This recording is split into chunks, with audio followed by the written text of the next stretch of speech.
Christmas Eve, which means that the royal festivities right about now have begun.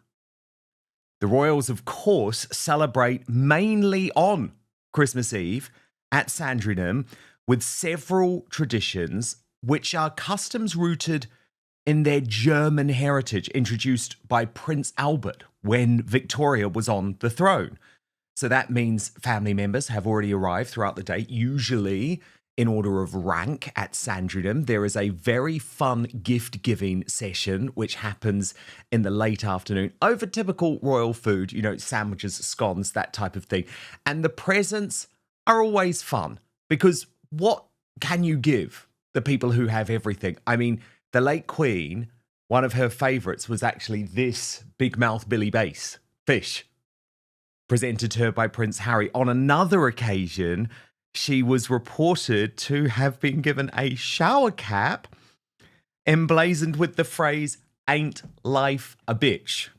But then things get serious in the evening. This is what Princess Diana hated. It is full black tie for a sit-down meal ahead of the church service tomorrow morning. But of course, P. Dinah, royal YouTube sensation, with me now this Christmas Eve. In some ways, this is a very murky Christmas for the British royal family. No Andrew at Christmas festivities for the first time since he returned from the Falklands War. The shadow of Prince Harry and Meghan Markle, who wanted to act like they had received an invite, and we'll get to that very shortly, hangs over these celebrations too. Not to mention Charles's ongoing battle with cancer and the fact that William and Catherine have made the decision not to attend the Christmas lunch with the King after tomorrow's church service, although they did show last week, didn't they, for the big festivities with the extended family at Buckingham Palace. What do you think's going on behind the scenes at Sandringham today, P. Dinah? Are they able to put all of it behind them? I think they are just going through a transition. There's been a lot of things that have been happening within the family. They have to find their new normal. And it's just a matter of just trying to work through all the murkiness of everything that has been going on with the family. I mean, William has got his extended family, and, he's trying to balance both of those, responsibilities. I just think it's something that they have to work out for themselves, and it's just a transition that a lot of families have to find a balance between, not so publicly, but nonetheless, this is what they have to do, and I think they're doing a pretty good job of trying to do that.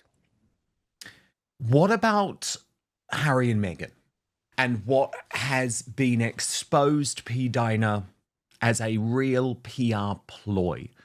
And I want to take you through this very, very good work that has been done by HRH Lady J on this topic. As expected, and right on cue, the Sussex PR machine lurches back in force, full throttle, still scrambling to pivot from recent misfires while dragging out the same tired reconciliation script yet again. Rinse and repeat. Same moment, same script, every single year. Predictable. The coverage rolls out on cue, carefully crafted to cast them as wronged and wounded, sidelined and exiled. We're expected to swallow the familiar mix of hurt, fragile hope and performative longing. This year's added flourish is a claim of alienation over the missing invitation. They're yearning for a Christmas at Sandringham, and the family has cruelly barred the door. They're always presented as hopeful, open and willing to go if invited. We all know that's nonsense, but it never interrupts the narrative being sold. Then, when no invitation appears, the language shifts. Suddenly, it's snubbed, cold shoulder, alienated, tipped over the edge. The blame lands on the royals and the tone hardens as it does every year. No one is falling for what Team Sussex is selling. And actually, she's put together an incredible group of headlines, a batch of headlines, which we can see here, which absolutely illustrates her point. And she goes on to say, these stories appear every early November and run straight through the Christmas season. There's always a hint that this might finally be the year, that relationships are thawing, that an invite could still arrive. The subtext is obvious. The royal family is meant to look cold and unfeeling, while the missing invitation is spun as something done to them rather than the predictable result of their own behaviour. This year, she points out, there's a new twist in the Thor narrative, zeroing in on King Charles and cynically exploiting his cancer to push it. It's cruel, manipulative, and utterly shameless. Out come the headlines straight from the Sussex PR printer. King Charles allegedly open to reconciliation with his estranged son. King Charles cancer battle latest and how he is poised to invite Harry and Meghan for one last Christmas. King Charles allegedly considering inviting Harry and Meghan. These stories are sent out to anyone who will print them, recycled endlessly in the hope repetition makes them seem credible. Journalism isn't the point, it's attention-seeking at its most distasteful. Here's the part that makes the whole exercise so painfully transparent. Sandringham invitations go out in October. By October and early November, they already know there's no invite coming. Senior royals' attendance is a given, but extended family and guests are invited months in advance. Palace aides send out feelers and formal invitations early autumn. That's how it's always worked. In 2024, invitations reportedly went out in mid-October. In 2025, the same, October again. This isn't accidental. A Christmas gathering of 40 to 45 people under King Charles requires months of planning. By mid-December, invitees have had their invitation for 2 to 3 months. Everyone involved knows who's coming and who isn't. By late November and December, the ending is baked in. It has been that way every year from 2020 through 2025. What changes is the spin. The wording gets tweaked, the surrounding circumstances shift slightly, but the structure is identical and the outcome never varies. It's dull, it's formulaic, and it's utterly predictable. We all know they're not getting an invite. We know what comes next. Another round of narrative control, another grab for sympathy, the same tired victim card swiped right on schedule. P. Dinah, I think her research here is absolutely spot on when you look at those headlines, and it does feel like it has stepped up a gear this year. And Harry and Meghan are very much using King Charles's cancer in that meeting in September to try and paint some type of reconciliation, lie about some form of contact, which, let's be honest, the King's own team at Buckingham Palace have dismissed as laughable. Yeah. These are the kind of games and just issues that the royals have with Meghan and Harry. And let's just keep it real. It's all Meghan, right? She is the one that is doing this. She's the manipulator. Harry just sits by and allows her to do what she does. But it's like these are the reasons why they will never get an invitation because of what Meghan is doing here. She's always plotting something. She's always putting out lies. She's trying to move the narrative towards what she wants it to be to help her. And she doesn't care about, the royals and, what they're doing. It's all about Meghan trying to craft something to help her brand. And this is why they'll never be welcomed back.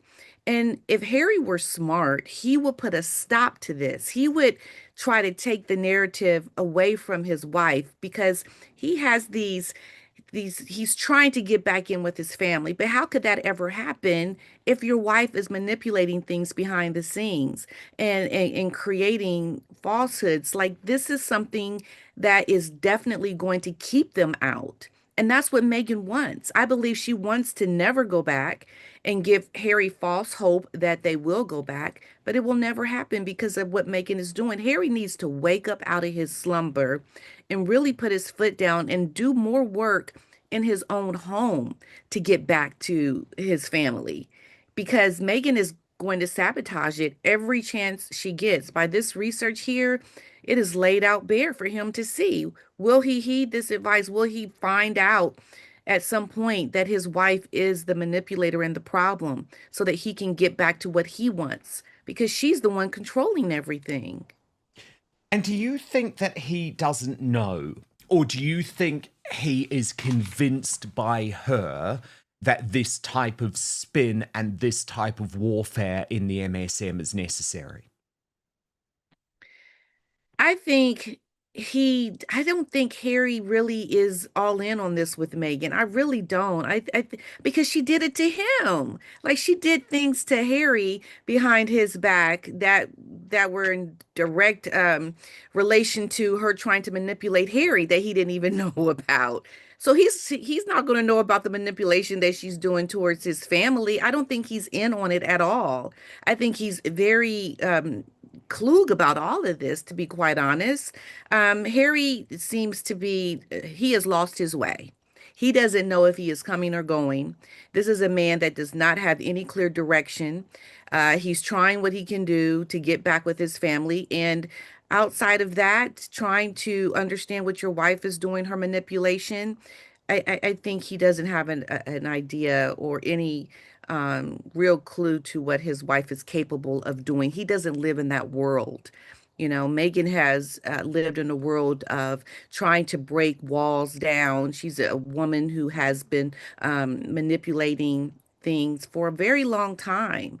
And it's just in her DNA to do these things. Harry doesn't have this within him to even, I think, really truly understand it. He relies on her to do things in a very blind kind of way. Like, okay, she's doing things. I don't know what it is. Let me do what I'm doing. And he doesn't get it. I really don't think he does. 100%. And the thing is, P. Dina, when you think about it, the perfect word that you've used is sabotage. Because what it means is that to his face, she can keep pretending. Oh, no, of course I want you to have a great relationship with your papa. Oh, no, of course I want you to spend more time in the United Kingdom. And if you get security, yeah, I'll come. Yeah, of course you can bring the children if you get security. Of course. Right. Yet then she is able to immediately use the paid PR team to trample all over any progress that was made, which you saw happened within days of September. And indeed, I was so delighted, P. Dina, when we finally saw those reports a couple of weeks ago from the King's PR team at Buckingham Palace, that's where I believe it was from, by the way, to the Times newspaper, which is considered the newspaper of record, saying all of this PR spin from Harry is laughable. I mean, I'd been saying that right since the meeting, that there was fury at the palace over the fact that the details of the meeting were leaked. Do you remember Harry even spun a yarn, or Meghan probably spun a yarn, let's be honest, to Us Weekly, saying that, you know, that there were tears and they sort of ran across the room in slow motion to Right. each other with big hugs. And it's like, it's just not true. This opening pulls no punches. The core accusation is brutal. Harry is not in control of his own narrative, Meghan is. The suggestion isn't subtle. If Harry genuinely wants reconciliation with his family, he is actively being undermined inside his own marriage. The word sabotage is key here. This isn't accidental fallout, it's portrayed as deliberate obstruction. The framing is devastating for Harry. Weak, passive, hopeful to the point of delusion. And for Meghan, strategic, manipulative, completely uninterested in ever returning to royal life. This sets the tone. Harry's biggest obstacle isn't the palace, it's his wife. The contrast is sharp. We're reminded of the deep-rooted traditions of the royal family: hierarchy, ritual, predictability, continuity. Sandringham isn't just Christmas, it's institutional stability. Then comes the sting. Harry is nowhere near it. The anecdotes about novelty gifts soften the mood briefly, but this is a narrative device. It highlights how normal, warm, and familial these gatherings can be, and how far Harry has drifted from them. This segment widens the lens.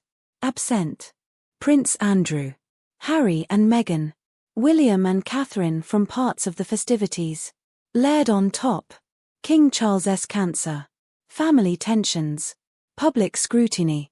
This isn't just a family Christmas, it's a monarchy under strain. The message is clear: this is not a season of unity, it's a season of managed damage. P. Dina's response tries to soften the picture, calling it transition. But beneath that language is an uncomfortable truth. The royal family is redrawing its internal lines. William balancing families. Charles redefining authority. Harry existing entirely outside the frame. The monarchy isn't healing, it's restructuring around absence. Here's the pivot. The conversation turns directly to Harry and Meghan, and crucially, to PR. This isn't about feelings. It's about strategy. And the warning is explicit. What we're about to see is manufactured, not organic. This is one of the most damning sections. The Sussex media pattern is laid bare. Same time every year. Same language. Same emotional beats. Same outcome. Hope, victimhood, blame. The claim of wanting to attend Sandringham is described as theatre, not sincerity. The missing invitation narrative is framed as deliberate bait, designed to make the royals look cruel and Harry look rejected. And the public? No longer buying it. This is where the argument becomes forensic. The yearly headlines aren't coincidence, they're scheduled. The purpose? Cast the royals as cold. Present Harry and Meghan as emotionally available.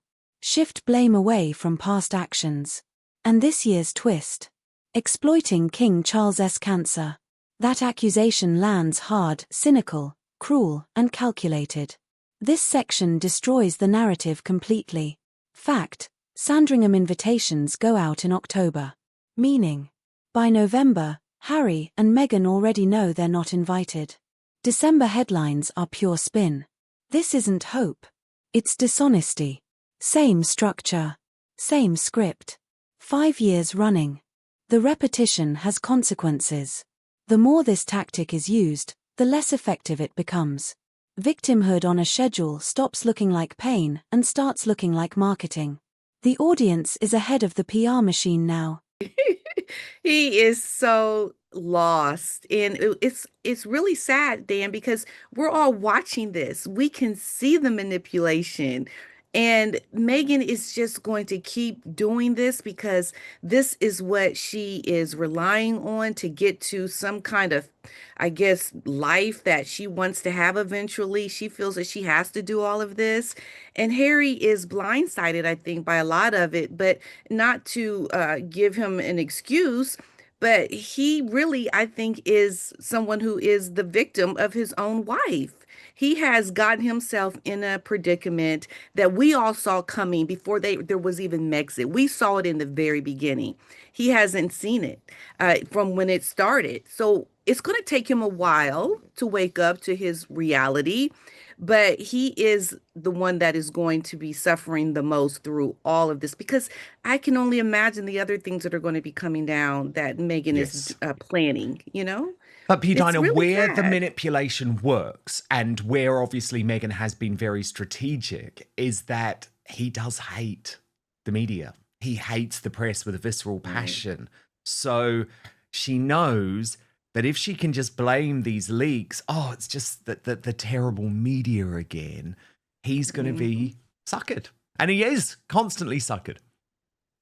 Yeah, he is someone that wants to stay clear of what he doesn't like. He's not in that world. Meghan's all about that. And so he's leaving it up to her to take care of. And at the same time, he is the victim to what Meghan is doing with the media, with all the PR lies. And what can he do about it, really? But when he doesn't really understand that world or want anything to do with it. I mean, just look at all the lawsuits and things that he has done. Like, we question so many things, all of Harry's choices around these lawsuits, and he just doesn't understand, I think, how all of this works. He had a whole team in the royal family doing all of this for him, and suddenly he has to be the one paying attention to the media and trying to understand, how he can file all these lawsuits and, what he can try to get out of it.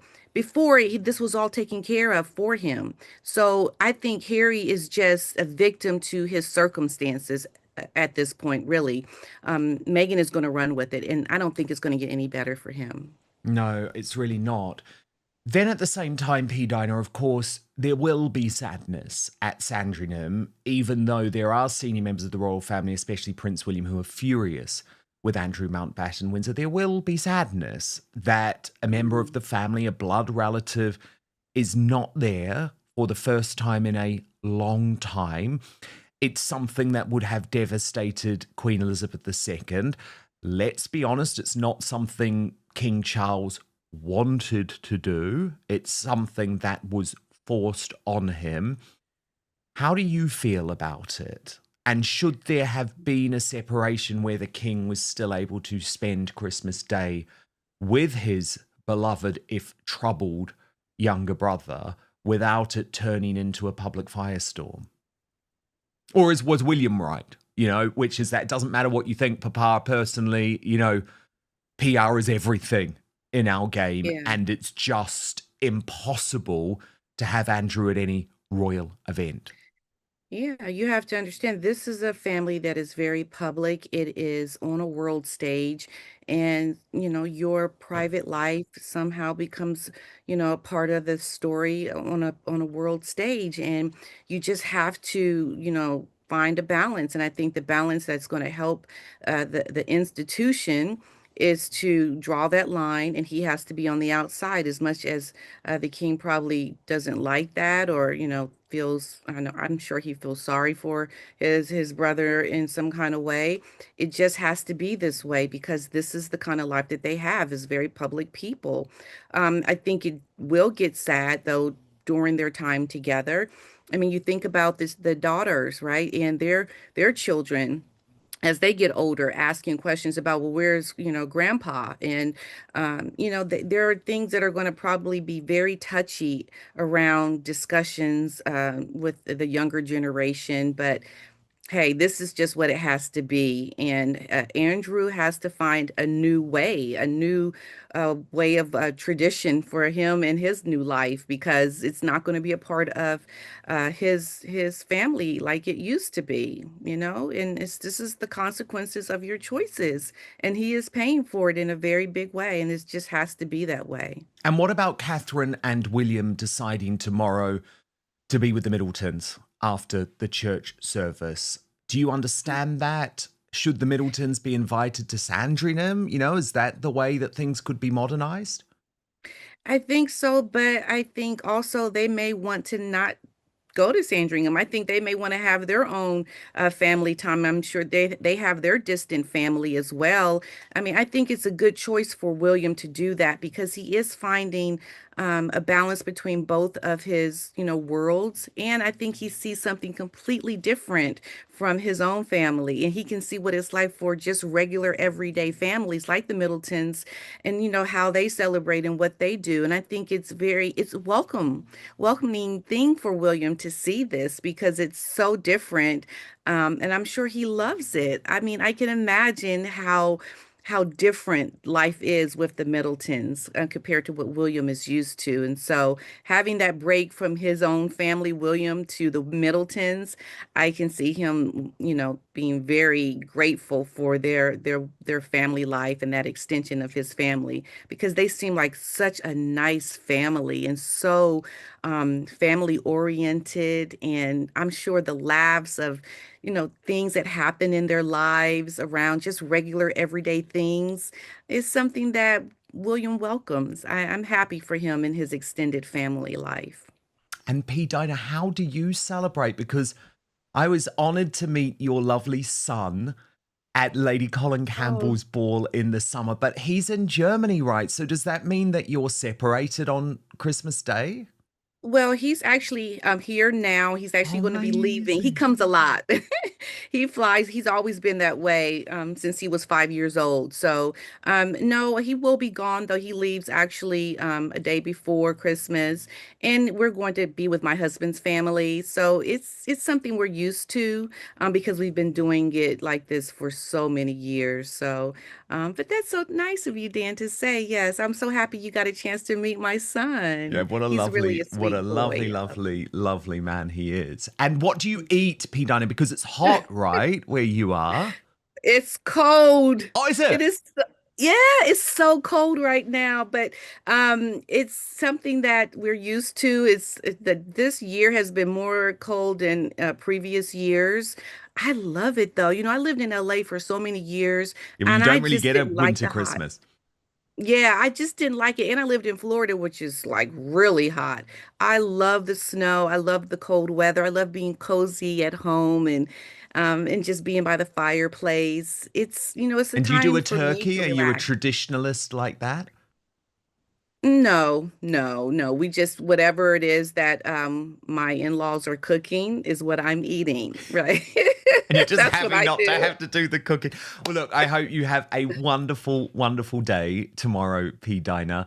And of Thank course, we will you. see you on New Year's Eve to reveal the most shocking royal moments of 2025. So do get thinking.